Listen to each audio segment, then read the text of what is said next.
Greetings, beloved. It's the Maswahu family right here in Rhino Park Hospital. And we are in a hospital, but for some reason we are not dead. We are happy to be here. And maybe to do the honor, I think I'll allow my wife to tell you why we are happy yet in the hospital. Because normally when people are here are sad, and yeah, because probably no one wants to be in the hospital, but yeah, we find ourselves in the hospital. And I would ask my wife, my lovely wife, to just tell us why she's smiling yet in this hospital. Can you briefly tell us why you are smiling? Okay, well, the reason why I'm smiling is because even though I'm in this hospital, even though I am experiencing pain in my body, I know that the end result will be, joy. We are going to welcome a baby, and that just overwhelms everything else. Wow, that's so interesting. Though she is experiencing pain, but she's smiling. I think there's a contraction right there. Contraction. Yeah, we keep confusing the two words, contraction and contraction. But yeah, she's experiencing a lot of those. But yeah, she's so adamant that she's ready for this. But I believe it's because it hasn't really gotten that serious. I'm sure this. I'm sure these smiles will go away very soon. So, honey, can you tell us how are the contractions so far? Because I believe this is something you're experiencing for the first time. So, how is it going? Can you briefly tell us what you are going through? Okay, well, the contractions are so far. So they started yesterday at 2 a.m. in the morning, which is now the 1st of December 2021. And when they started, it was not as painful as it is nowadays. Yeah, then it was like having a period cramp. For those ladies or women who have had or experienced period cramps in their lives before, they know what I'm talking about. Then after that, they started to increase. So as time goes by, as the day goes, the intensity of the pain also goes up. So right now, yeah, I think it's quite painful. Wow. It's quite painful. So when I have a contraction now, I can talk through it. I need to be quiet and just breathe. Compared to yesterday when I would have a contraction and I will still be able to talk, but right now I need to just like breathe. Yeah. Okay. No, I think we have an idea now of what she is going through. But as we said, the excitement to get our first child somehow goes beyond this painful experience of contractions, not construction. But anyways, we are learning new words here in this word. But I must say there are also some lessons from this experience. You see, just before the return of Christ, we are going to experience a lot of pain. We can see already that a lot of freedoms that we took for granted are being taken away from us due to this pandemic, and these calamities will continue to increase. And we know that it's escalating to the issue of Sunday law. But though we are going to go through this painful experience as Christians, as believers, it will not deter us from the excitement of seeing Christ, return and, joining Him with our loved ones who have left us. But of course, for now, it's all about this baby girl that we are expecting. That's what the doctors have said. Sometimes I feel and wish they are wrong, so that it's a baby boy. But yeah, I expected a baby boy, but I love the girl that's coming. So yeah, I mean, besides, it's a blessing, really. It is a blessing. So, how does it feel?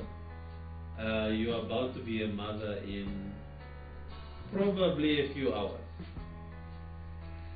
Well, first of all, I am so impatient because I cannot wait to be a mother. No, technically I feel like I'm already a mother, but I cannot wait to meet my child. You know, there is that hunger, there is that thirst. Just want to hold the baby and look at it and stare at it and kiss it. So yeah, it's really exciting. I'm sure our baby will love to watch this video one day. And But also, yeah. I cannot wait to see what the baby looks like. Yeah. That is one thing. I can't wait to see the The baby. first thing when I came here, she told me apparently the baby looks like that. Probably one of the nurses told her that. And I told her they were just trying to make her feel good. But yeah, normally the baby girl looks like the father. But anyways, however it comes out looking like, yeah, that is it. But yeah, we really can't wait. And yes, it's a waiting game for now. I think it also teaches us patience, you know. The fact that she crossed the 9-month mark, now it's 9 months and 6 days, you said? Yeah. Yeah, so that is a bit long overdue. But we still have to wait. You know, there are many who are saying, Christ, we've been hearing about that, he's coming back. Our grandparents, you know, have been talking about that, and today we are still waiting. But friends, today we can see a lot of things are happening. We can see the period pains, or rather not the period pains, but the birth pains, you know, of this world. I don't know where you are listening us from, but you're experiencing one of these global pains, or the birth pains of the world, because Christ is soon about to return. I mean, look even at our salvation. Christ had to go to the cross. That was a painful experience. But he looked beyond the pain and he saw you and me, because he desired us to be saved from our sins. He had to lay down his life, and that is the only way we would actually be saved. So let us not be afraid of the circumstances, the painful situations that we go through. Yeah, but there's one thing that my wife said, that one child is enough. Why did you say that? You thought I wasn't going to put it on camera. Can you please tell us why you said one child is enough? I want to understand. Well, sometimes when you're in the middle of a back pain, you know, you tend to cut yourself short because you're in pain. But I think, you know, once you're victorious, once you've passed the mark, you know, once the birth pains are gone and you have what you were toiling for, what you were in pain for, then again you start to think different.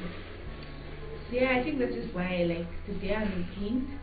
So today I'm thinking that this is better to have it, you know, to have it this way, the last one than the first one. But then, yeah, I think just like everything else in life that we go through, all the challenges, when we're in those challenging circumstances, we tend to think, oh, never again, or, you know, this is the last, or whatever. Yeah, so if you're working for Jesus and you are trying to be obedient, doing your best, but it's painful, it's a painful experience to do what it is that you have to do. Very true. Don't be discouraged. Yeah, to just keep on taking up those challenges, because eventually you will come out. Very true. You know, I think that's one challenge that many face, because they think, you know, now that I'm a Christian, I'm baptized, everything should just flow smoothly. I should not experience challenges. There should be no storms in my life.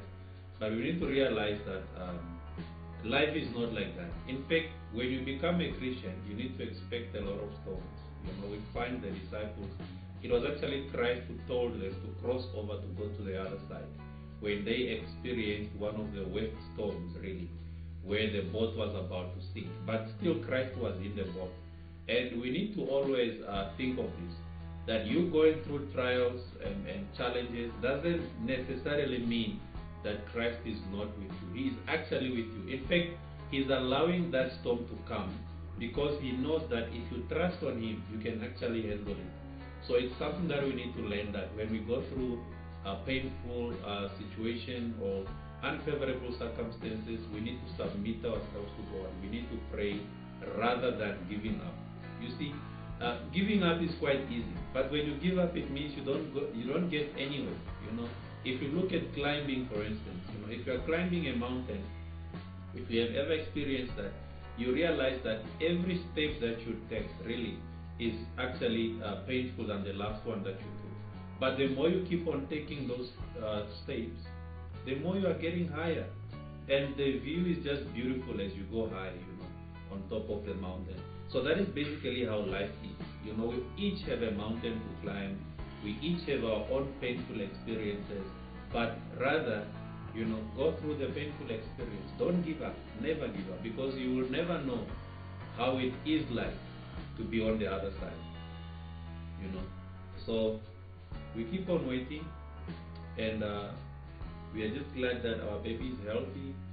The mother is healthy for now, and we just pray that God will take us through this process, and the next time we record something, you'll probably see the baby, our beautiful baby, and you will decide if the baby looks like the mother or like the father. Or both, yeah, because many times they just combine, But yeah, do you still have something you want to say? Yeah. How was your sleep tonight? Okay, my sleep tonight was not that good. I had a very disturbing night. After I'll try to sleep for like 30 minutes, I'll wake up because of a contraction. And it was just like that throughout until like morning. So I only managed to sleep in the morning for like maybe 3 hours or 2 hours. Yeah. But anyways, I'd also like to add that one thing I've learned through this journey is that we as people, we like to have control over the things in our lives. And yeah, I think at this point in my life, I've lost so much control over everything. I've lost so much control over a lot of things. I'm going to emphasize on this pregnancy. I don't have control over it, to be honest. I don't have control over when the baby's coming. When I'm having a contraction, I don't have control, over what to do to make the baby come. I have nothing. Wow. You are reminding me of something as you say that. You see, when we accept Christ, we need to surrender. So when we surrender, it means we are allowing Christ to be in control rather than ourselves. Many times we want to be in charge. The problem with us is there are so many things that we do not know and that we do not understand. So when we surrender to God, we are allowing a God who knows and understands everything to take care of us and to decide what happens in our lives. So it's quite a good thing that there are certain things that God has allowed in our lives in such a manner that we cannot control them, so that we realize that we are not in charge of everything. So that's quite a good lesson. Do you want to add on it? Yeah, and also like something happened yesterday. So I was supposed to write a board exam. It was a very emotional experience for me. But I couldn't write it. The reason being that, after waiting so long for my child, the child decided to give a sign of labor only yesterday in the morning at 2 a.m. or 1 a.m. which was very unexpected because I'm writing an exam on that day, and there had been no other signs whatsoever during the week that she was going to come or she was going to start showing signs. But on Wednesday, she just like appeared somewhere there at midnight. And I told myself in the morning when I woke up, I was still determined. I was like, regardless of what I'm going through, regardless of the pains from the contractions, I'm still going to write. Nothing is going to stop me, And I packed all my books and I went. But as we're driving, and even as I was still home, I kept on thinking to myself, are you really going to do this? Is it really possible? What is wrong with you? Like, how can you go and write? And it's not an exam that you write for 30 minutes. This is an exam that you write from like 8:45 to 5 o'clock in the evening. So it's a whole day, like 8 hours or 9 hours. Okay. Yes, but then I realized that, halfway through, I actually couldn't do this. I could not go and write. Like, my heart, my mind, they just weren't coming together to allow me to get that energy and that zeal to just go and write as I would normally. My mind was not even together, I was not focused. And I knew even if I was going to write, I would be so disturbed because I was just going through a whole lot. You're like, I was literally in labor, and I was still trying to find an excuse to go and write, simply because I wanted to be in control of the fact that this is how my life is going to go this year. I'm still going to write my exam, and I'm still going to qualify. But then I realized that this is not how it's going to. It's not going to go the way that I wanted it to go, and that maybe I just had to accept the circumstance of that day, what happened, and just let it be and trust in God. It was very painful, but it's still painful, still an emotional thing for me, but also full of lessons, and I hope it just makes me stronger. Amen. I'm sure I did, and it's making you stronger. And as she has said, okay. I think we have heard my wife's experience with the exam yesterday. She actually missed the exam, and this is an exam that is only written in December for some reason. It is not written twice in a year. You only have to write it once, and when you miss it means you can only wait for the next year in December. So you can understand why she was so emotional, and she has really been looking forward to becoming a chartered accountant. So without that exam, obviously that's what is holding her back. But yes, and then our baby decided to show up in the very morning when she had finalized the preparation for the exam. But such is life. Many a times things don't happen and go in the ways that we expect them to, or how we have planned them. But now that's where it becomes difficult now in terms of how we respond and how our reaction should be, and that should not stop us, and it should not break us down. Of course, it's painful.